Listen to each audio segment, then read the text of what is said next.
Burrel McNaught, pastor, husband, father, author. He's been all of that, and he truly has a superior spiritual energy and integrity. In his 90 years, he has served an awful lot of people in the ministry. But he also wanted to remind me, he has been retired for several years, and he didn't want me to forget to talk about those retirement years, because those are rich with activities as well. So I say to Burrel, we won't forget, but we're going to... And oh, the other thing is, he has such a wonderful sense of humor. So now, let's get started. So in the beginning, Burrel, where did life start for you? I was born in El Reno, Oklahoma. Did you get into any mischief? Well, very little, of course. Well, I can remember a time or two. I was probably about 6 and Bill was about 8, and we had this dog named Jack. He was a collie, big dog, and we tied him to the wagon thinking that he would take us around the house. And the first corner, he didn't make the corner. And so that was not a very successful thing, but we did lots of things. We made model airplanes together. Talk to me about how you got called into the ministry. Methodist preacher came out to our house and made an evangelistic call. And I decided at that time that I was going to join the Methodist Church with the rest of the family. And it was a wonderful change in my life. I not only found a community of faith, but I finally found a job and a wife. So that's a pretty good gift from the Methodist Church. Where did you study? Where did you study from? I went to El Reno Junior College. Yeah.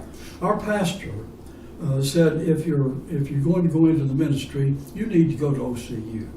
So, and he was the one who announced that I was going into the ministry. One day, he and I were very close. He turned to me, and we were riding in the car, and he said, "Burrel, you are going into the ministry, aren't you?" And that's the first time that I'd ever declared that I'm going into the ministry. And he announced it in church to about 300 or 400 people. Our associate pastor, Del Reno, told me about a job opening at First Methodist in Edmond as a staff member who assisted the pastor and was the youth director and was the minister to the students at Central State. And that was a big break for me to go to Central State then. I transferred. I loved OCU, but I also had a good experience at Central State, which is now, of course, University of Central Oklahoma.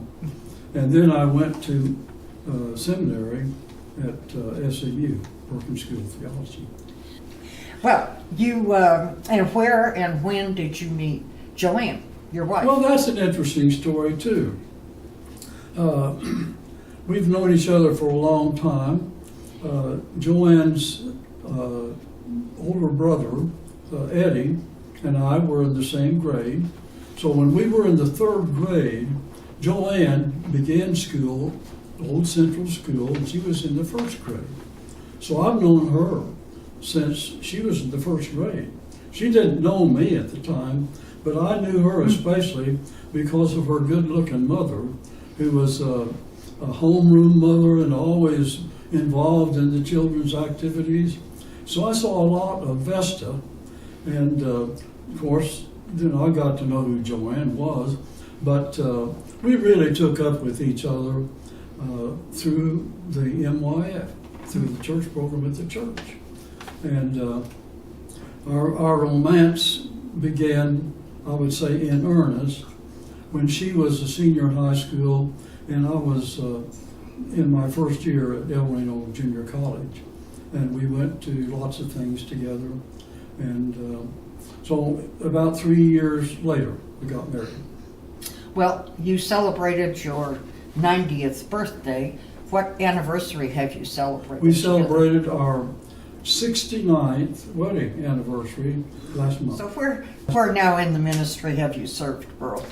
Well, I have served, first of all, I was in my last year in seminary, I was pastor of a four-point circuit, which means I was pastor of 4 congregations in 1 year.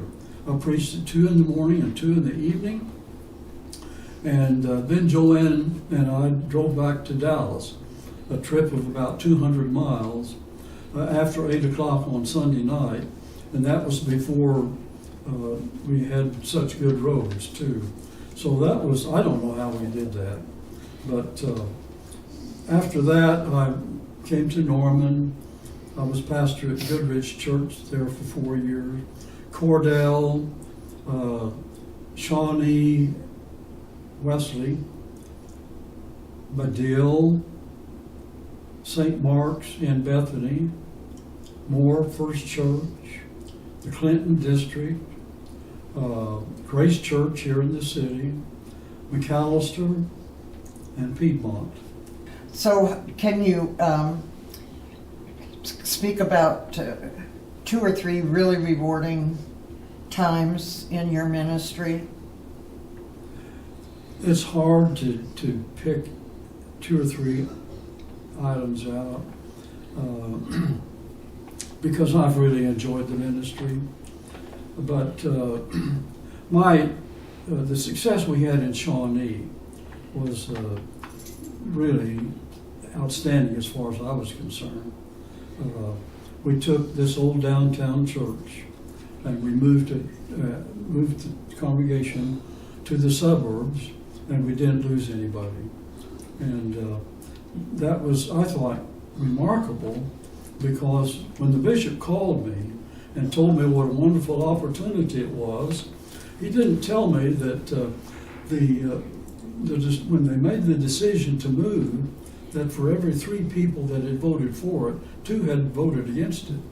And so we had a lot of reconciling to do in that process, but I can only say that God was with us, because it turned out very successful. Well, it's good to have the good memories. And yeah. But I would say that one of the things that both Joanne and I would rejoice over was at least 2 women have written letters to us. It's been a few years ago now, but it was 40 or 50 years ago after we had them in our youth group. They wrote letters to us to tell us how much our ministry to her and her family meant. And this one especially. You know, the old 80-20 theory that 20% of your congregation takes 80% of your time. We had one family that took much of our time, and now, 40 or 50 years later, she writes a letter to us and thanks us for spending so much of our time, giving so much of our attention to them. And so that's very rewarding. That's the kind of thing that you don't see like you do at building a church building. And it's nice, it's wonderful that they wrote that letter, because you never would have known how often you apparently were on their minds over those 40 years. Yeah. I mean, it probably, I think they didn't come to think about it. After 40 years, they must have had you on their mind all that time. Well, you did retire some time ago, so what you been doing?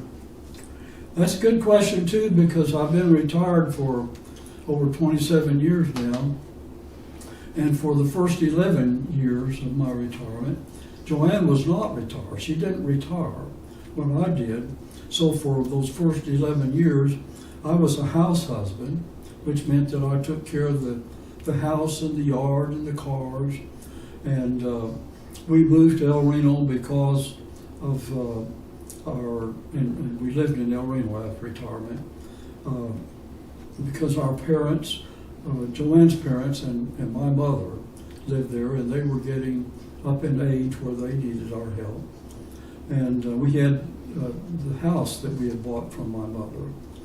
And so I was the house husband, but I was also asked by the church, El Reno Wesley Church, to be their part-time associate pastor.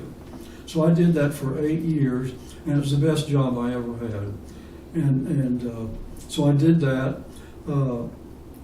We did a lot of grandparenting. I won't get into it in any detail, but we took vacations. We've always taken lots of vacations.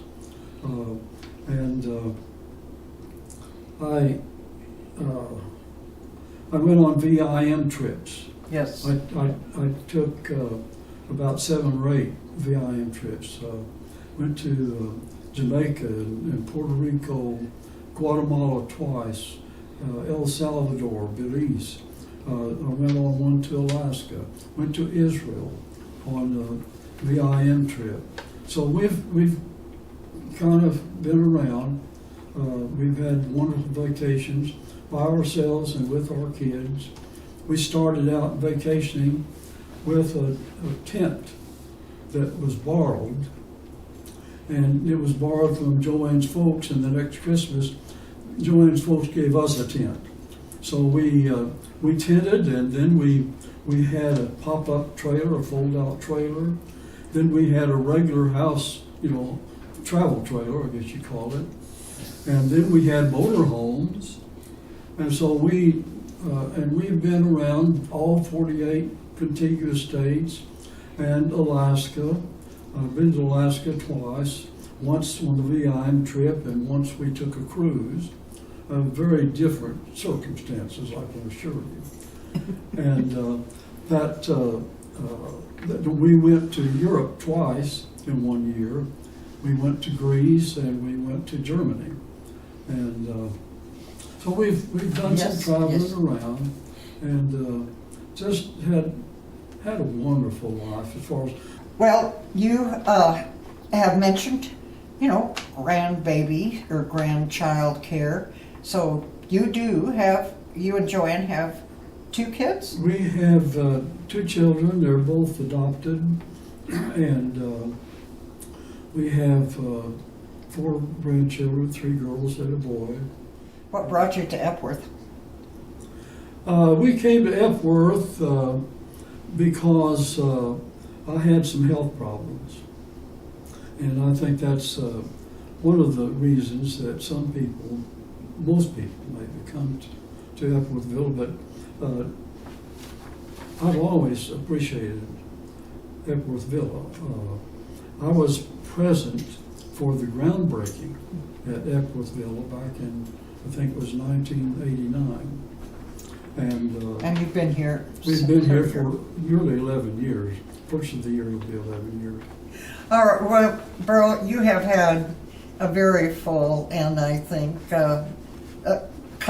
kept your life comfortable, but very interested and involved in others. I think you have provided so much service to mankind, and I know you would want me to say womankind as well. Yes. So I do that, and so yeah, I think your legacy is wonderful for your children and your grandchildren, and I thank you so much for sharing your story. I've enjoyed every minute of it. Thank you for asking me.